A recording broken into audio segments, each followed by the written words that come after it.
Pakistan Saudi अरब में 13,000 सैनिक तैनात करेगा, फाइटर जेट भी तैनात करेगा पाकिस्तान। रक्षा समझौते के तहत होगी तैनाती।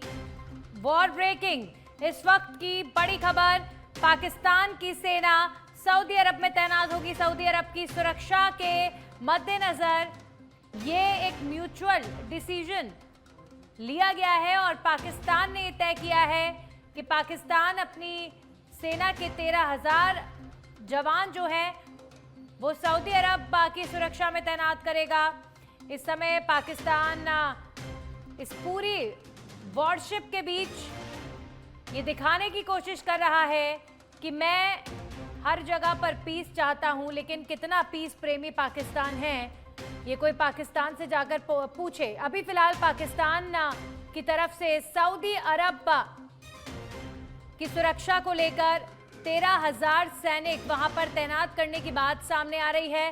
फाइटर जेट भी तैनात करेगा पाकिस्तान।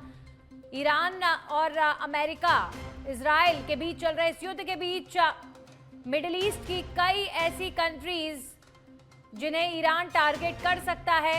इससे पहले भी जब ईरान के ऊपर इजराइल ने हमला किया था तब सऊदी अरब समेत यूएई समेत कई ऐसी कंट्रीज पर ईरान ने अटैक किया था और जो अमेरिका के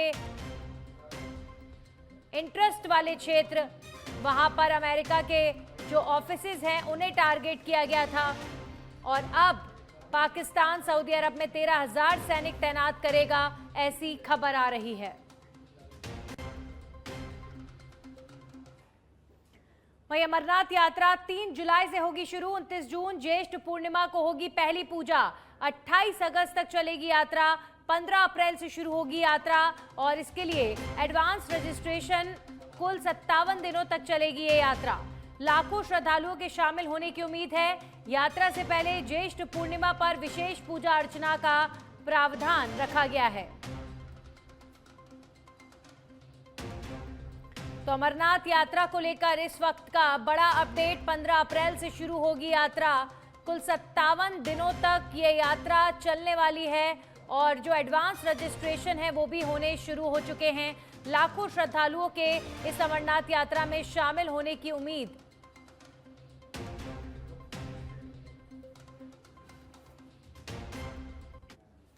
और अब खबर बिहार से है, जहां पर मुंगेर में एएसआई की पत्नी ने की आत्महत्या। सर्विस रिवॉल्वर से खुद को मारी गोली। 1 साल पहले ही हुई थी एएसआई की शादी। मामले की जांच में जुटी पुलिस। मुंगेर में एएसआई की पत्नी ने आत्महत्या की है। सर्विस रिवॉल्वर से खुद को एएसआई की पत्नी ने गोली मार ली। आत्महत्या का ये प्रकरण 1 साल पहले ही एएसआई के साथ इस महिला की शादी हुई थी।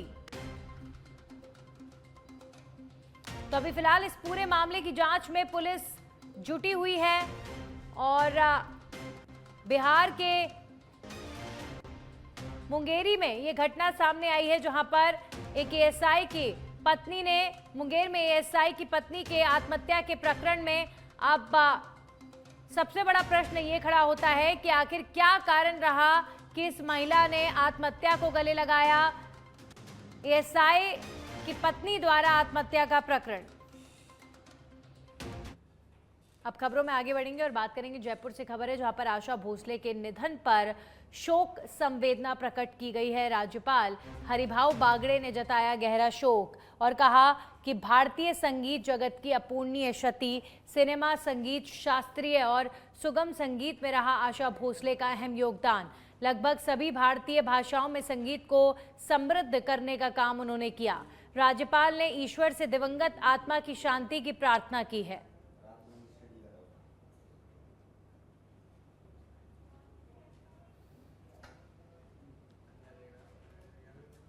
वहीं आशा भोसले जी के निधन पर सीएम भजनलाल शर्मा ने भी शोक प्रकट किया है और कहा है कि सुरों की सरिता, स्वर सामग्री और सुर सामरा ज्ञानी समेत उन्होंने ये भी कहा कि जिस तरीके से आशा भोसले का जो भूमिका भारतीय संगीत को बढ़ावा देने में रही, उन्हें पूरी दुनिया याद करेगी। उनकी अपूर्णीय क्षति 7 दशकों से अधिक समय तक संगीत में अमूल्य योगदान, भारतीय संगीत को वैश्विक पहचान दिलाने वाली आशा ताई का योगदान हमेशा याद रखा जाएगा। सीएम ने दिवंगत आत्मा की शांति की प्रार्थना भी की है।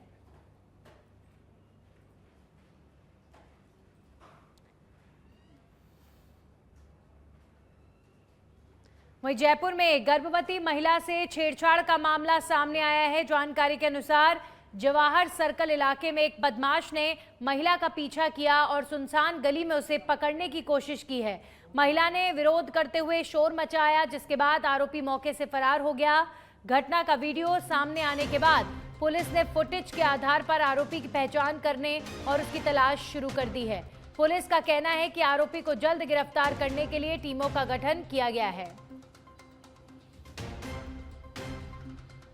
तो जवाहर सर्कल का ये मामला है जहां पर एक गर्भवती महिला के साथ छेड़खानी का मामला सामने आया है।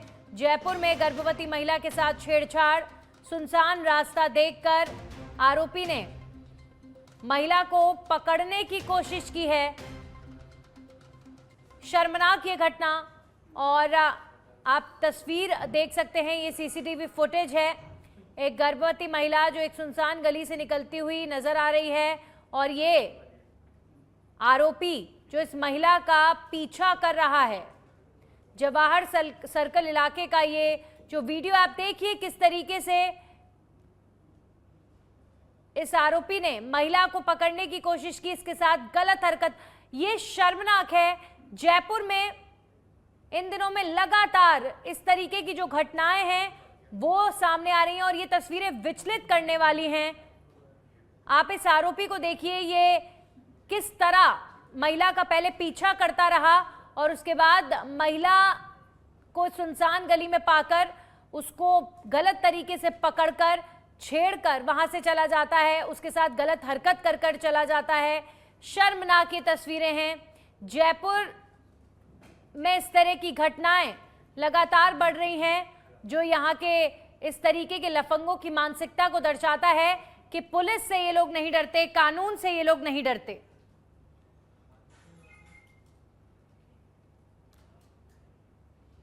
और अब खबर जयपुर से है। नेता प्रतिपक्ष टीकाराम जूली का दिल्ली दौरा, run for Ambedkar, run for constitution marathon में लिया हिस्सा। लोकसभा में नेता विपक्ष राहुल गांधी ने मैराथन को दिखाई हरी झंडी। कांग्रेस अनुसूचित जाति विभाग द्वारा किया गया आयोजन। बाबा साहेब भीमराव अंबेडकर की विचारधारा पर युवाओं को जागरूक करने पर जोर। जूली ने कहा, यह दौड़ नहीं, अधिकारों और समानता के प्रति प्रतिबद्धता का प्रतीक है। तो दिल्ली में मैराथन आयोजित की गई है, run for Ambedkar, run for constitution, और नेता प्रतिपक्ष टीकाराम जूली भी इस मैराथन में पहुंचे। राहुल गांधी ने इस मैराथन को हरी झंडी दिखाई है। वहीं जयपुर में बीजेपी के नारी शक्ति वंदन अभियान के तहत आयोजित प्रेस वार्ता में सांसद मंजू शर्मा ने महिलाओं के आर्थिक सशक्तिकरण को देश में बदलाव का आधार बताया। उन्होंने कहा कि बड़ी संख्या में महिलाएं अब बैंकिंग प्रणाली से जुड़ चुकी हैं। मुद्रा योजना के तहत 68% ऋण महिलाओं को मिला है, जबकि करीब 10 करोड़ महिलाएं स्वयं सहायता समूहों से जुड़कर आर्थिक रूप से मजबूत हो रही हैं। उन्होंने लखपति दीदी और नमो दीदी जैसी योजनाओं को महिलाओं की आर्थिक मजबूती का महत्वपूर्ण माध्यम बताया। साथ ही उज्ज्वला योजना के तहत महिलाओं को स्वच्छ ईंधन उपलब्ध कराए जाने का भी उल्लेख किया। सांसद ने कहा कि ये पहले महिलाओं को केवल लाभार्थी नहीं बल्कि नेतृत्व की भूमिका में आगे बढ़ाने की दिशा में महत्वपूर्ण कदम है। शक्ति वंदन अधिनियम 2023 सितंबर में पारित एक संवैधानिक संशोधन जो लोकसभा, राज्यसभा, विधानसभा और दिल्ली विधानसभा में महिलाओं के लिए 1/3 सीटों के आरक्षण को सुनिश्चित करता है। ये केवल भारतीय महिलाओं के लिए ही नहीं है, बल्कि पूरे भारत के लिए एक ऐतिहासिक मील का पत्थर है। जब महिलाएं नेतृत्व करती हैं तो सभी को इसका लाभ होता है। इस अधिनियम को एक नए युग की दस्तक है। नारी शक्ति वंदन अधिनियम एक नए युग को दस्तक दे रहा है। शीघ्र और प्रभावी क्रियान्वयन महिलाओं को नीतिक लाभार्थी नहीं, नीतिक निर्माता के रूप में भी यह बिल लाएगा और विकसित भारत के निर्माण में आधारशिला बनेगा। इस अधिनियम के लागू होने का सबसे बड़ा लाभ शासन की प्राथमिकताओं में व्यापक बदलाव देखने को मिलेगा। जब निर्णय प्रक्रिया में महिलाओं की भागीदारी होगी तो शिक्षा, स्वास्थ्य, पोषण, सुरक्षा, जल और स्वच्छता जैसे विषयों के अधिक प्राथमिकता के साथ सामने आते हैं। इस परिवर्तन की पृष्ठभूमि पिछले एक दशक में तैयार हुई है। प्रधानमंत्री नरेंद्र मोदी जी के नेतृत्व में महिलाओं के सशक्तिकरण को एक व्यापक और जीवन चक्र आधारित दृष्टिकोण से देखा गया है। इन्हीं के कार्यकाल में माध्यमिक स्तर के जो लड़कियां पढ़ने जा रही हैं उनकी रेट बढ़ा है, उनका एडमिशन 80.2% तक पहुंच गई है। सुकन्या समृद्धि योजना के तहत 4 करोड़ से अधिक खाते खोले गए हैं जो बेटियों के भविष्य को सुरक्षित करते हैं। उच्च शिक्षा। जयपुर में राजस्थान बिजली वर्कर्स फेडरेशन का प्रदेश अधिवेशन आयोजित किया गया है। मीडिया से बात करते हुए एटक की राष्ट्रीय महासचिव अमरजीत कौर और इलाहाबाद हाईकोर्ट के पूर्व मुख्य जस्टिस गोविंद माथुर ने बताया कि अधिवेशन में बिजली क्षेत्र के भविष्य और कर्मचारियों के हितों पर गंभीर मंथन हुआ है, जिसमें बिजली जैसे सार्वजनिक का उपक्रमों को बेहतर बनाने पर जोर दिया गया। साथ ही कई महत्वपूर्ण प्रस्ताव भी पारित हुए। कार्यक्रम में प्रदेश भर से करीब 400 प्रतिभागी शामिल हुए।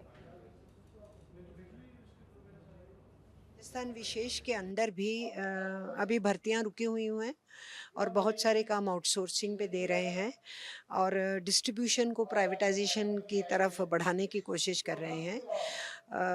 प्रोडक्शन तो जनता के पैसे से घाटे का सौदा सरकार करे और जब उसकी डिस्ट्रीब्यूशन हो और उसमें से मुनाफा कमाना हो तो अडानीज और अंबानीज कमाएं, तो ये गलत बात है। और फिर अगर उस तरीके का बिल पास होता है तो होगा क्या कि जैसे हर स्टेट गवर्नमेंट को अधिकार है कि वहाँ के किसानों को कोई सब्सिडी देनी है तो दे सकते हैं। आपने वहाँ के लोअर इनकम ग्रुप के लोगों को फ्री बिजली कुछ यूनिट्स तक देनी है तो आप फैसला ले सकते हैं। आपने एजुकेशनल इंस्टीट्यूशंस को या हॉस्पिटल्स को या जो छोटा लेवल का उद्योग है उसको आप सस्ती बिजली दें ताकि वो प्रोडक्शन ठीक से कर पाए तो आप दे सकते हैं। पर ये अगर बिजली का ये बिल पास होता है तो उससे ये सारे अधिकार राज्य सरकारों से छीन लिए जाएंगे और उसमें क्लियर लिखा है कि आप जिनको प्राइवेट सेक्टर में बिजली को देंगे वितरण के लिए उनको आपने जितने का ठेका दिया हुआ है वो उतना नहीं भी दें, उससे आधे से भी दें। लेकिन जो हमारे नए अमेंडमेंट आ रहे हैं इलेक्ट्रिसिटी एक्ट में और उसी तरह से और लेबर कोड के अंदर जिस तरह से पुराने हमारे 29 श्रम कानूनों को बदल करके 4 जो लेबर कोड आ रहे हैं उसको लेकर के बहुत विवाद है और वो जो अधिकार लंबे वर्षों के अंदर से प्राप्त किए गए हैं ऐसा लगता है कि वो पूरी तरह ख़त्म हो जाएंगे। इसीलिए मैं वर्कर्स के साथ अपनी इस अधिवेशन में उनके साथ एकजुटता प्रदर्शित करने के लिए आ रहा हूँ और मुझे लग रहा है कि ये बात एक इतनी महत्वपूर्ण बात है जो कि व्यापक रूप से सभी लोगों के बीच जानी चाहिए कि इन एक्ट्स का जो नए श्रम कानून आ रहे हैं पुराने को ख़त्म करके उसका इफ़ेक्ट आम आदमी पर कितना पड़ेगा। मैं ये समझता हूँ कि इससे कई अधिकार जो लंबे समय के अंदर संघर्षों के द्वारा हासिल किए गए हैं वो लगभग खत्म हो जाएंगे। इसलिए नितांत आवश्यक है कि इस बात का पूरी जोर विरोध किया जाए, इस बात को समझा जाए कि अल्टीमेटली हमें एक ऐसा समाज बनाना है जिसमें हर एक जना पूरी तरह से सुरक्षित हो, संरक्षित हो, उसका पूरा। वहीं हनुमानगढ़ से खबर है, घरेलू गैस सिलेंडर में आग लगने से झुलसे 5 लोग। हनुमानगढ़ टाउन की नई आबादी में हुई ये घटना। गैस लीक होने पर गृहस्वामी मुकेश पहुंचा था गैस एजेंसी के 2 कर्मचारी पहुंचे थे मकान पर। इसी दौरान गैस सिलेंडर ने पकड़ ली आग और आग लगने से गैस एजेंसी कर्मी सोहनलाल और रेशम सिंह झुलसे। गृहस्वामी मुकेश, उसके भाई विनय और भाभी डिंपल भी झुलसी। 5 को करवाया गया जिला चिकित्सालय में भर्ती। हालात गंभीर होने पर रेशम, मुकेश और डिंपल को किया हायर सेंटर रेफर।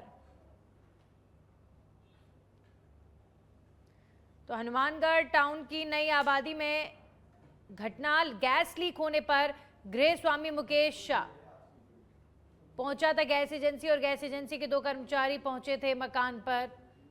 चेक करते समय गैस सिलेंडर ने पकड़ लिया आग। से सूचना मिली थी कि नई आबादी गली नंबर 2 में स्पार्किंग होने से 5 व्यक्ति घायल हो गए।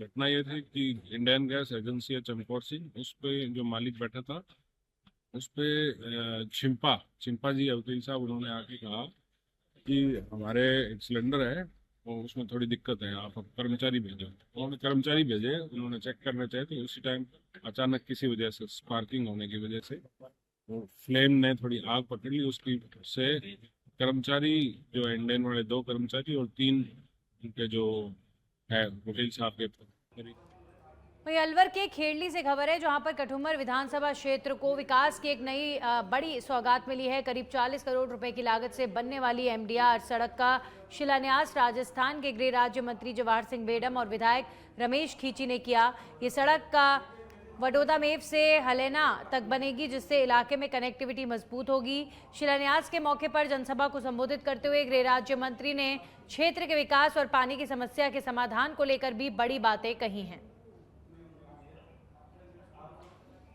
वर्षों में पूरे राजस्थान की प्रत्येक विधानसभा क्षेत्र में जिस तरह से उन्होंने विकास के नए आयाम स्थापित किए हैं, निश्चित रूप से न भूतो न भविष्यति। आपके क्षेत्रीय विधायक आदरणीय रमेश खींची साहब जिस तरह से क्षेत्र के विकास के लिए चिंतित रहते हैं, हर मंत्री से, माननीय मुख्यमंत्री जी से लगातार प्रयासरत रहते हैं कि मेरे कठुमर विधानसभा क्षेत्र का चहुमुखी विकास हो। और आज उन्होंने एक नया अध्याय जोड़ने का काम किया, जो एमडीआर 357 है, हलेना से बड़ौदा मेव तक 40 करोड़ रुपए की लागत से उसका रोड का चौड़ाईकरण होगा, सुदृढ़ीकरण होगा और हलेना तक के लोगों को बाया खेड़ली और कठुमर के एरिया में होते हुए एक्सप्रेस वे पर पहुंचने की जो सुलभता होगी, निश्चित रूप से कठुमर विधानसभा क्षेत्र के विकास में को नई गति मिलेगी और यहाँ के लोगों को अधिक सुविधाएं मिलें, इसके लिए चिंतित रहते हैं। पानी की चिंता कर रहे हैं, रोड कनेक्टिविटी ठीक की है, हॉस्पिटल अच्छे हों उसकी व्यवस्था कर रहे हैं। मैं समझ सकता हूं कि भारतीय जनता पार्टी खैरतल तिजारा जिले के मातौर गांव बस स्टैंड पर हुई दिन दहाड़े फायरिंग की घटना में पुलिस ने बड़ी कार्रवाई करते हुए 2 इनामी आरोपियों को गिरफ्तार किया है। पुलिस ने 25,000 के इनामी प्रमोद उर्फ काला और 10,000 के इनामी हितेश को अथक प्रयासों के बाद धर दबोचा। ये घटना 20 मार्च 2026 को टोल प्लाजा में हिस्सेदारी और आपसी रंजिश के चलते हुई थी, जिसमें वीरेंद्र राजपूत पर अंधाधुंध फायरिंग कर जानलेवा हमला किया गया था। घटना के बाद पुलिस ने तकनीकी साक्ष्य मुखबिर तंत्र और 100 से अधिक सीसीटीवी कैमरों की मदद से जांच शुरू की और राजस्थान, हरियाणा, दिल्ली और उत्तर प्रदेश में लगातार दबिश दी। अंततः हितेश को जयपुर के जगतपुरा और प्रमोद उर्फ काला को कोटा से गिरफ्तार किया गया। पुलिस ने वारदात में इस्तेमाल बिना नंबर की बलेनो कार भी जब्त की है। इससे पहले मामले में 3 अन्य आरोपियों को भी गिरफ्तार किया जा चुका है। पुलिस का कहना है कि ये कार्रवाई अपराधियों के नेटवर्क पर बड़ा प्रहार है और क्षेत्र में कानून व्यवस्था को मजबूत करने की दिशा में महत्वपूर्ण कदम है। 25,000 का इनामी प्रमोद उर्फ काला और 10,000 का इनामी हितेश को आज गिरफ्तार किया गया है। 20 मार्च को मातौर बस स्टैंड पर फायरिंग की घटना हुई थी, जिसमें प्रमोद ने अपने साथियों के साथ मिलकर बेलेनो कार में आकर वीरेंद्र ठाकुर नाम के व्यक्ति पर फायरिंग की थी। बेसिकली क्षेत्र में वर्चस्व की लड़ाई, अपना वर्चस्व स्थापित करने के लिए और मातौर टोल प्लाजा पे हिस्सेदारी, रंगदारी के रूप में ये फायरिंग की गई थी। जो प्रमोद काला है ये आदतन अपराधी है।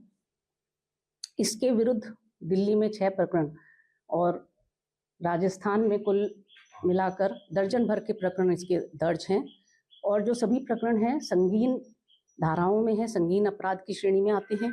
हत्या, लूट, डकैती, हत्या का प्रयास, आर्म्स एक्ट, एक्साइज एक्ट, अवैध मादक पदार्थों की तस्करी में ये निरंतर।